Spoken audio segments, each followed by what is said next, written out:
Hello everyone, welcome back to my channel. Today's video is about dating with a chronic illness, part 2. If you've been following me, I released a video about living with lupus and what dating was and is like for me. And because of how much support I got from it, I feel like more people with a chronic disease probably need to hear this and need some support as well. I also want to note that the points below are supported by research I've done and also from my own experience. Today, I want to go over ways you can feel more comfortable telling someone you're dating about your illness and signs their responses are green flags and red flags. Before I begin, I want to say it's normal to feel uncomfortable when you want to tell someone you're dating that you have a chronic illness because we all want to be loved and nobody likes to feel rejected. I've had a handful of partners whom I thought were supportive partners, and as time went on and the moment came up when I really depended on them, they ended up presenting as not so supportive. It's just life, and you just move on. So how to start the convo? Okay, so you're about to go on a date, could be a first date, could be a second or third, and you know you want to tell this person you have a chronic illness because things seem to be going well with this person, and you feel like it's a safe space for you to tell them. First things first, be honest with yourself and decide how much you want to share and exactly what you want to share. There was only one time where I went on a first date a few years ago and we really dove into some personal stuff. He was in healthcare and he shared some personal health stuff with me, so without giving it much thought, because I didn't really have anything to gain or lose on a first date, I straight up said I had lupus.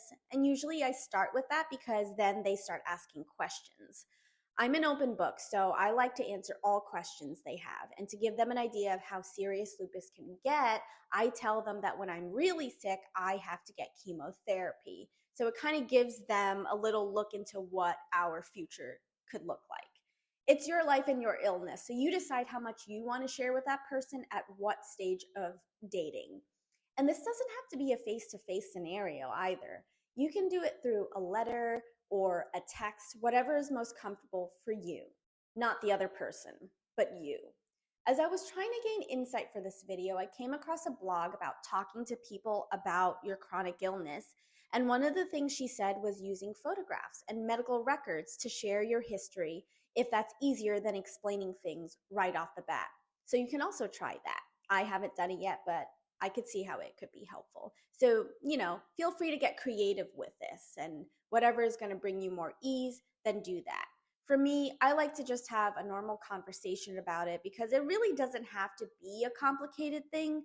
It's literally something that hundreds of thousands of people go through and it's a part of their life. But again, we're afraid the receiver won't receive well and feel rejected.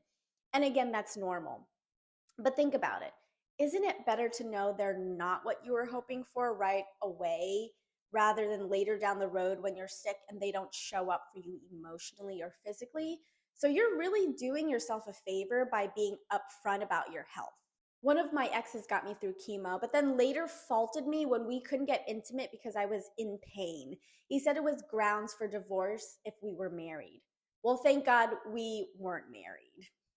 Dr. Kim Gorgan's PhD, a clinical professor and director of continuing education at the Graduate School of Professional Psychology at the University of Denver, said that a conversation is about saying, here's what I know about my physical health, here's what you need to know, and here's how it might impact our relationship. And to be honest, sometimes you won't know until later in the relationship, just like my ex telling me we would get divorced. But here are some signs your new or potential partner is a keeper. Is my partner listening intently? Are they showing a sense of empathy? Are they curious about how this affects my life? Are they letting me share my story fully without interruption?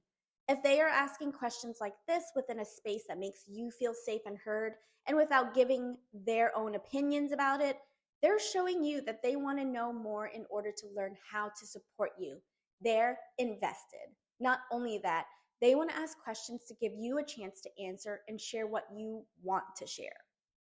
Experts say that the spoon theory is an effective way of explaining to someone how much energy is expended throughout your day because of your illness due to the fatigue it causes.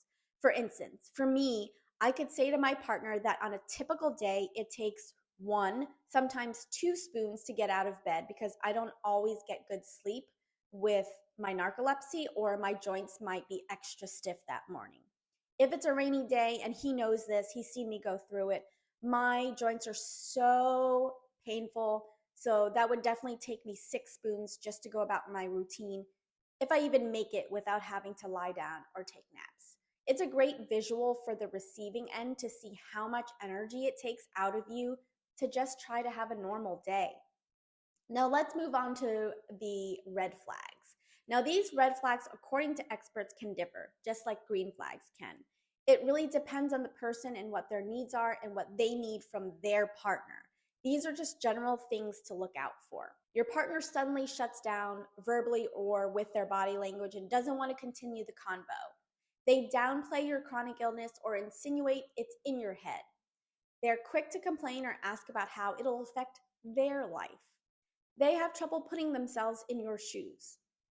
Honestly, if I ever got any of these responses, they can see themselves to the door. These responses shouldn't even be given any consideration, no matter what they've done for you so far. It is not worth it. I once dated a guy for about 8 months who had an ex that had lupus, and the way he talked about her having mood swings made it sound like she was probably on steroids, which mood swings can be a side effect. Thinking back on that, I realized he never really showed her any compassion when he talked about her having lupus and any understanding about the disease, and that should have been a red flag to me. Not only that, the fact that he left a relationship of 16 years because she had lupus and was dealing with mood swings should have been the first red flag.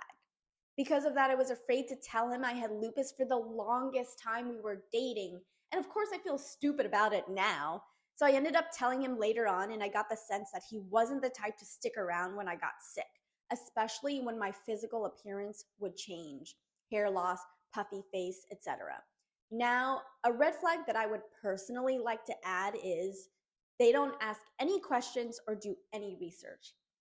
If my partner told me they had a chronic illness, I would want to know more, not just by asking them questions, because maybe they're not ready to share everything yet, but to show that I'm interested in supporting them and being prepared for what's to come, being the most prepared as possible. Having an illness is a huge part of someone's life, so showing up for them by learning more about their illness is a great way to show support and care, and it's only going to cost you a little bit of your time.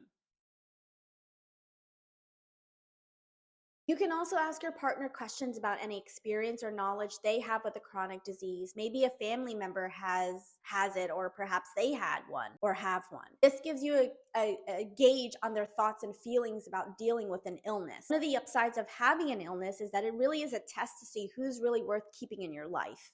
There was this whole article on New York Times about how it's okay to leave someone with a chronic illness, and the backlash it got was unreal. So it should be a no-brainer to let that person go if they're going to react negatively to something that you have no control over. Lastly, examine your own feelings. I remember mentioning how when I started dating, I felt very uncomfortable telling guys about my lupus because I wasn't sure how it would be taken. As a young woman who looked healthy on the outside, excited to date, how do you tell someone you really like that there may be a time you won't act or look like yourself because you have an illness that can kill you? It's not something you want to say after enjoying a burger and fries. But as I got older, I realized that all those times I was sparing them the hard news when they weren't even the ones going through the illness, it should have been the other way around. So it's important to ask yourself why you do that. For me, it was definitely coming from a place of fear of rejection. Having these difficult conversations tells a lot about you and your partner, so definitely take the time to reflect. With my current partner, it wasn't a big deal at all. Strangely, he kind of already knew something was up from the little unconscious clues I was dropping until I finally just told him, even before we started seriously dating, that I had lupus. I didn't want to feel shame or stigmatize myself like in the past.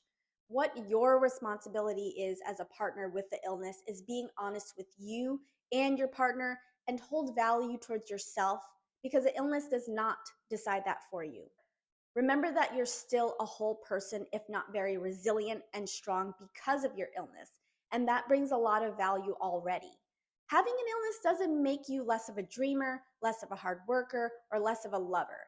In fact, having an illness has probably given you a lot of good qualities, like how to communicate better, being empathetic towards people, showing compassion, being patient, not being judgmental, even being trusting and open.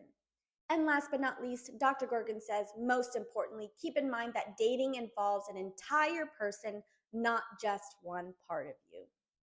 And that's all I have for today. I hope this video shines light on the dating world for people with a chronic illness or people dating someone with a chronic illness. Please comment down below any experience you've had with this. I will be posting a dating with a chronic illness part 3. It will be about how to date someone with a chronic illness. And also, don't forget to like and subscribe, and I will see you guys later. Thank you. Bye.